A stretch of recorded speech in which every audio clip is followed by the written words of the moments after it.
Sobat Kemhan, selamat datang di podcast Badiklat Kemhan. Tempat kita ngobrol santai tapi berbobot soal pengembangan kompetensi. Bersama saya, Stefanis. Hari ini kita akan bahas satu topik penting, bagaimana SDM Pertahanan RI bisa menjadi unggul lewat peran Corporate University di Kementerian Pertahanan.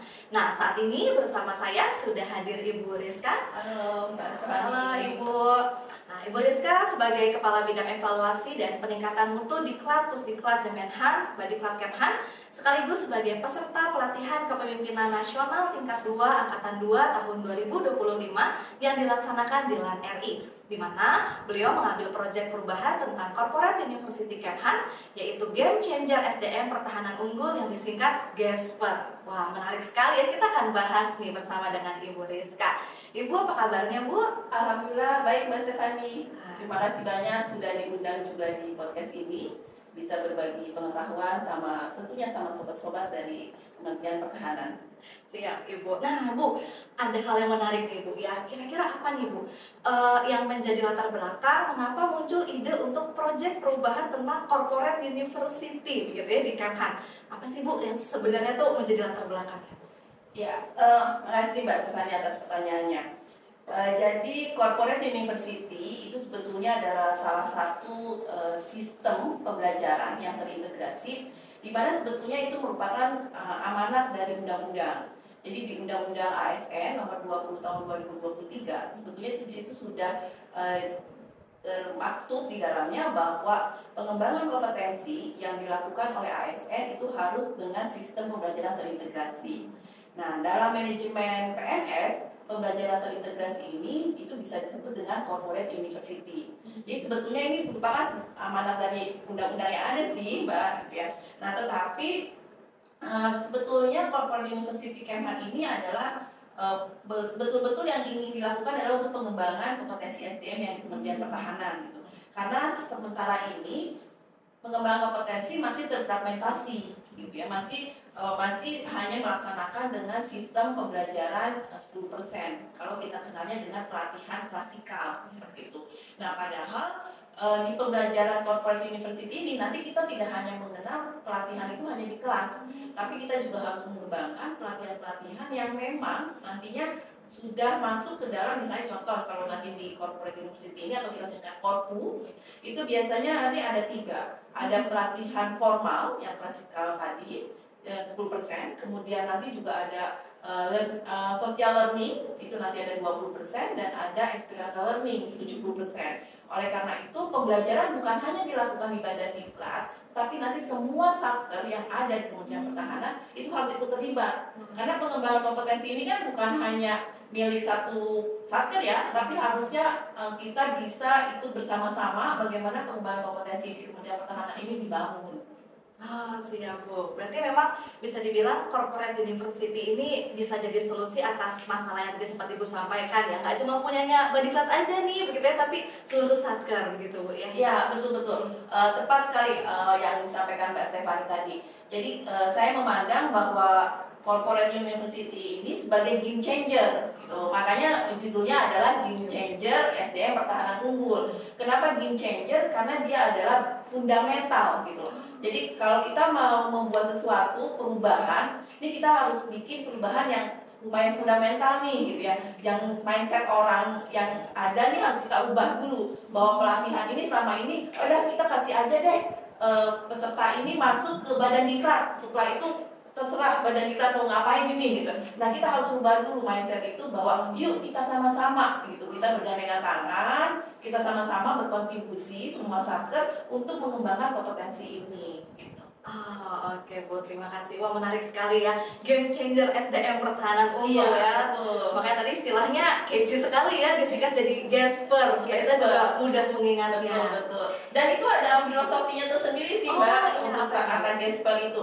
GESPER itu kan artinya biasanya kan dari logam ya, uang gitu. Nah, kita pengen bahwa orang-orang yang sudah nanti melalui Corporate University, orang-orang yang kuat, yang unggul gitu. Kemudian GESPER juga kan biasanya untuk mengikat-ikat pinggang kan. Nah, bahwa pengembangan kompetensi itu harus mengikat masing-masing dari setiap ASN yang ada di Kementerian Pertahanan, bahwa pengembangan kompetensi itu tidak hanya selesai satu diklat, kemudian selesai satu sekolah, selesai sudah gitu. Tapi pengembangan kompetensi itu mulai dari kita dari CPNS sampai nanti kita mau pensiun pun itu sebetulnya harus terus dilakukan gitu loh. Jadi pembelajaran itu berkelanjutan. Jadi dia mengikat semua ASN yang ada di Kementerian Pertahanan. Gitu sih filosofinya ya. Gasper ini gak hanya sekedar istilah atau biar mudah mengingatnya aja nih, tapi ada sebuah filosofi di balik itu, begitu ya. Siap Bu. Nah kemudian komponen utamanya nih Bu, begitu ya. Ini kan sebuah proyek yang pasti nggak mudah juga Bu ya untuk dilakukan. Nah komponen utama dalam proyek perubahan desain Corporate University Kemhan itu sendiri apa saja Bu ya? Ya, sebenarnya kalau kita bicara komponen ini kita bicara dulu ruang lingkup dari Korpu ya. Jadi ruang lingkup Korpu itu sebetulnya ada 7. Yang pertama ada struktur ASN Korpu, kemudian ada manajemen pengetahuan, ada yang ketiga forum pembelajaran, kemudian yang keempat itu ada sistem pembelajaran, kemudian ada strategi pembelajaran, ada teknologi pembelajaran dan integrasi sistem. Nah, memang sebetulnya ketika kita mau melaksanakan Korpu, kita harus membangun 7 pilar itu, gitu ya. Banyak banget nih. Betul. Nah, tapi di proyek perubahan yang saya inisiasi ini, sebenarnya Badiklat sendiri sudah ada sudah beberapa ruang lingkup tadi yang sudah dikerjakan gitu. Tapi mungkin ada yang memang belum. Nah, saya mengisi yang belum itu, gitu. Nah, yang belum itu adalah di di corporate university yang saya bangun itu, yang pertama memang saya sudah sampaikan ada undang-undangnya di atas gitu ya, sebagai payung hukum. Tapi turun ke bawah ke peraturan Menteri Pertahanan ini belum ada. Maka saya menginisiasi atau membuat usulan untuk membuat Permenhan tentang Korpu Kemhan gitu. Nah, dari Korpu Kemhan ini nanti kita akan buat struktur Korpu dan Kemhan itu seperti apa. Itu yang kedua. Kemudian yang ketiga adalah kita sebenarnya di Badiklat sudah punya pedoman kurikulum. Nah, hanya pedoman kurikulum yang ada, sekali lagi, ini baru yang 10% tadi, Mas Ekani, yang saya bilang pelatihan-pelatihan klasikal ya. Baik itu klasikal itu bukan hanya ada di kelas, tapi yang PJJ pun itu sebetulnya termasuk dalam pelatihan yang 10%. Karena tatap mukanya kelas, tapi kelasnya hanya virtual kan gitu. Nah, tetapi belum ada yang untuk pelatihan yang social learning dan experiential learning. Nah, pedoman kurikulum ini karena ini mau konsep Korpu, maka ini harus ada dilakukan revisi. Yang nantinya pedoman kurikulum ini menyangkut ketiga konsep tadi, ya, mulai dari formal, kemudian sosial dan experiential learning. Yang ketiga, kita akan mengembangkan LMS. Badiklat sudah punya LMS yang menurut saya juga sudah oke, ya, sudah bagus. Tetapi memang masih terfragmentasi. Pusdiklat Jemberhan, Pusdiklat FUH, Pusdiklat Bahasa gitu. Sekarang ini memang kita sudah punya One Click Badiklat. Tetapi One Click Badiklat ini perlu dimaksimalkan. Nah, oleh karena itu di Gesper ini, ya, di proyek perubahan Gesper ini, saya ingin mengembangkan si LMS ini gitu, supaya memang nanti bisa diberdayakan dan dimanfaatkan seoptimal mungkin oleh peserta-peserta diklat yang ada di badan diklat ini.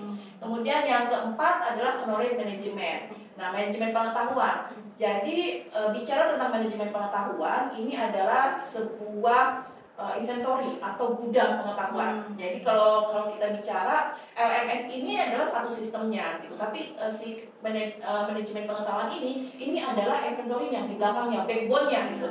Nah, jadi kita harus mempunyai backbone atau inventory ini. Nah, si manajemen pengetahuan ini didapat sebetulnya adalah dari seluruh satker-satker. Nah, ini yang harus dibangun gitu ya. Proses bisnis ini yang harus dibangun.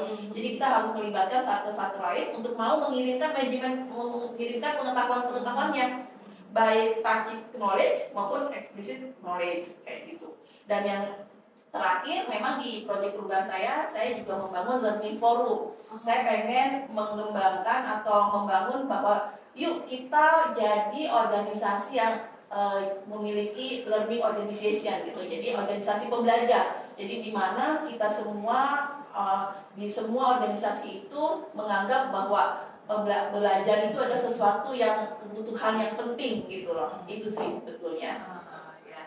Bu ya. Berarti tadi ada sekitar 5 komponen utama yang sedang mencoba untuk diusahakan ya, dari 7 yang dibutuhkan, kita sudah ada 2, tinggal 5 lagi nih mau dikembangkan begitu Bu ya. Nah, bicara terkait dengan implementasi nih Bu ya, apa saja Bu program atau mungkin kegiatan yang sudah dijalankan oleh Corporate University Kemhan sejauh ini?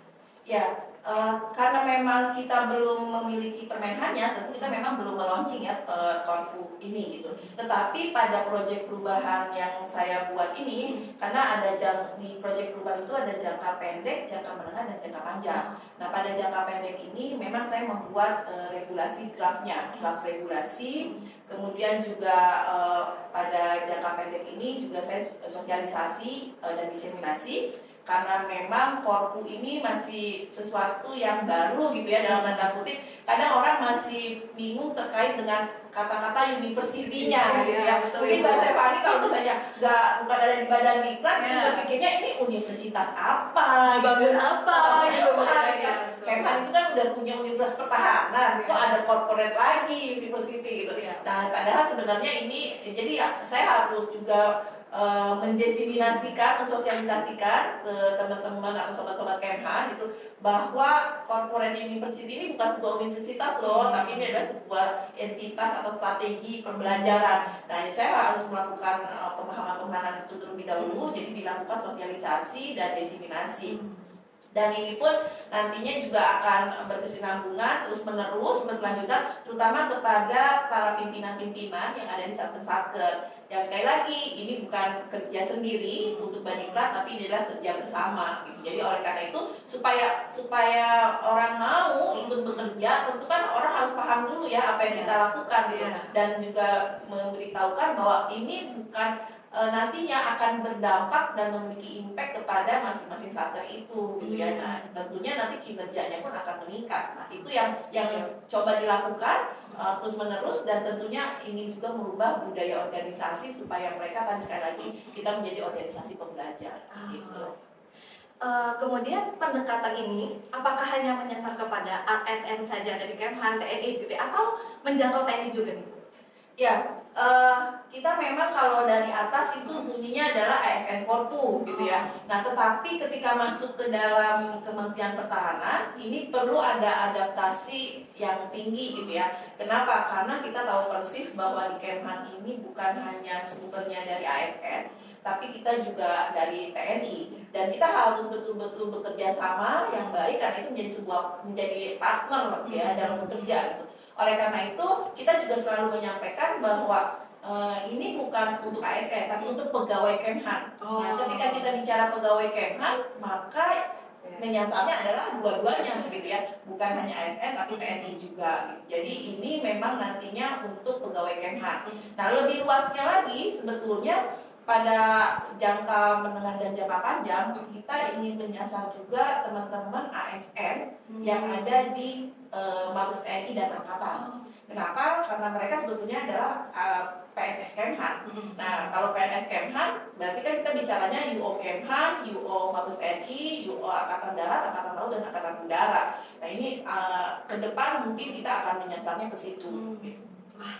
Pasti nggak mudah Bu ya menjalankan ini perubahan yang sangat kompleks begitu Bu. Nah, apa ya Bu yang sudah terbayang sama Ibu sendiri Bu, tantangan terbesar dalam membangun Corporate University Kemhan ini Bu? Ya, itu juga yang dipikirkan tuh banyak kali, karena sesuatu yang baru gitu ya, sesuatu yang baru, kemudian juga melakukan suatu perubahan, itu pasti memerlukan membutuhkan tenaga, waktu, dan pikiran. Kemudian juga pastinya mungkin ada pro dan kontra gitu ya. Tapi yang tantangan terbesarnya adalah perubahan mindset sih, gitu ya. Perubahan mindset dan budaya kerja gitu. Karena kalau alat atau tools itu sebetulnya mudah untuk kita ganti gitu ya. Tapi begitu kita bicara tentang perubahan mindset, itu adalah manusia yang kita harus ubah. Nah, ketika kita mengubah manusia atau perubahan pikiran atau cara berpikirnya orang, itu kan bukan waktu yang sebentar. Dia seperti air yang kita harus terus kalau kita batu gitu ya, terus kita tetesin terus tiap hari, kan lama-lama bisa juga tembus gitu ya. Nah, itulah yang mungkin saya gunakan gitu loh, bahwa kita itu harus terus bisa memberikan pemahaman, terus mengeluh, jangan patah semangat untuk memberikan pemahaman itu. Makanya sosialisasi dan diseminasi learning forum itu menjadi hal yang penting gitu. Karena begitu orang paham gitu dan tahu manfaatnya, itu baru orang bisa bergerak gitu ya. Tapi kalau belum dikasih pemahaman tapi kita langsung ubah, itu malah nanti reaktif gitu ya. Nah, jadi itu yang saya lakukan adalah perubahan mindset dan budaya kerja itu sih. Oh, ya. Dan tantangan terbesarnya ada di situ sih. Di situ ya, di mindset sama budaya ya. Betul. Karena mengubah manusia tadi Iya, bilang kan. betul. Itu kan setiap orang unik ya, dan punya pikirannya sendiri. Tapi bagaimana supaya kita punya visi yang sama, misi yang sama gitu. Tentu kita harus punya pemahaman yang sama dulu nih. Iya sih, benar ya. Karena bukan hanya masalah sistem aja nih yang mau diubah gitu kan, bukan membangun sesuatu nih, tapi manusia-manusianya gitu kan yang sedang kita mau coba kembangkan. Tepat. Luar biasa Bu. Nah, ini kita sudah mau hampir di ujung podcast Bu ya. Tadi bicara tentang apa itu corporate university, Gesper, kemudian tantangan. Nah, harapan nih sekarang Bu ya, kalau misalnya Ibu melihat bagaimana ke depan, Ibu melihat peran corporate university ini adalah membentuk SDM pertahanan RI. Ya, saya sih optimis ya, Mbak Stephanie, bahwa ini bisa menjadi sebuah terobosan inovasi yang bisa mendongkrak pengembangan kompetensi SDM pertahanan gitu. Karena sekali lagi kan selain memang ada payung hukumnya di atas gitu ya, kemudian juga saya sebenarnya kemarin sudah di teman-teman di Badiklat gitu ya, sudah saya ajak untuk ngobrol-ngobrol bareng gitu ya. Itu mereka memiliki pandangan yang sama gitu dengan saya. Jadi ternyata banyak yang mendukung gitu ya, bahwa ini memang penting gitu dilakukan, dan pimpinan-pimpinan di Badiklat pun begitu gitu. Nah, oleh karena itu harapan terbesar saya adalah memang ini tentu bisa dilaksanakan, dan nantinya IPASN, karena ini akan berpengaruh pada IPASN. Begitu pengembangan kompetensi ini nanti dilakukan, tentu nanti IPASN kita bisa meningkat nih gitu. Nah, itu saya berharapnya nanti akan berdampak kepada IPASN, dan tentunya Badiklat menjadi Center of Excellence ya, dengan Corporate University ini. Lalu harapan saya selanjutnya adalah tentu kinerja dari Kementerian Pertahanan, karena SDM-nya sudah unggul, tentu kan kinerjanya juga akan meningkat gitu ya. Jadi ikut meningkat, dan indeks korpu kita di tahun 2026 nanti itu bisa mencapai kepada advance lah gitu ya. Nah, itu yang harapan saya terbesar nih. Dan tentu di proyek perubahan ini harapan saya adalah bisa berhasil sampai jangka menengah dan jangka panjang, dan tentu disupport oleh teman-teman atau sobat-sobat dari Kemhan ini, karena tanpa mereka tentu corporate university ini tidak bisa berjalan. Benar, karena ini juga untuk kita semua begitu ya Bu ya. Wah, luar biasa sekali ya sahabat Kemhan. Terima kasih banyak Ibu Rizka atas insight-nya. Terima kasih juga udah diundang dan berbagi pengalaman dan pengetahuan sama sobat-sobat Kemhan. Ya, jadi memang jelas sekali begitu ya sahabat Kemhan, bahwa corporate university ini bukan hanya sekedar program pelatihan biasa ya, tadi sudah dijelaskan oleh Bu Rizka, tapi bagian dari transformasi. Apa nih transformasi pertahanan SDM di pertahanan nasional ya, lewat peningkatan pengembangan kompetensi SDM. Ya, buat teman-teman pendengar, jangan lupa ikuti terus episode podcast kami berikutnya. Semoga Corporate University Kementerian Pertahanan menjadi fondasi untuk mencetak SDM pertahanan yang unggul, profesional, responsif, dan adaptif yang siap menghadapi tantangan global. Ini bukan hanya soal pelatihan, tapi investasi masa depan kita. Sebagai penutup podcast kita hari ini, saya memberikan pantun untuk kita semua. Jalan-jalan ke Taman Mini, jangan lupa naik ke menara. Sekian podcast dari kami, sampai jumpa dan salam bela negara.